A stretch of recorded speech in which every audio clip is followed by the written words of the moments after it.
యేసుక్రీస్తు నామంలో బెతస్తా విడుదల పరిచర్య తరపున మీకు ప్రేమపూర్వకమైన వందనాలు. ఈ దిన వాక్య ధ్యానము, ఎల్లప్పుడూ ప్రభువు నందు ఆనందించుడి, ఎలా చెప్పుదును ఆనందించుడి. ఫిలిప్పీలకు రాసిన పత్రిక 4వ అధ్యాయం 4వ వచనం. విశ్వాసులు ఆనందించడం తమ పరిస్థితులను బట్టి, తమ విషయాలను బట్టి కాదు, తమ ఆస్తిపాస్తులను బట్టి, లోక సంబంధమైన ఆశల గురించి కానే కాదు.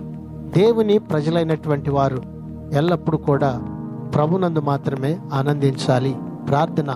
మహాపరిశుద్ధుడా, మహోన్నతుడా, జీవాధిపతి, మా మంచి యేసయ్య, మరొక నూతన దినాన్ని మాకిచ్చినందుకు నీకు వందనాలు, స్తోత్రాలు చెల్లిస్తూ మేము ఎల్లప్పుడూ కూడా నిన్ను బట్టి ఆనందించేటువంటి కృపను, ధన్యతను ఈ దినాన మా అందరికీ మీరు దయచేయమని యేసు పరిశుద్ధ నామంలో ప్రార్థించి అడిగి వేడుకుంటున్నాము తండ్రి.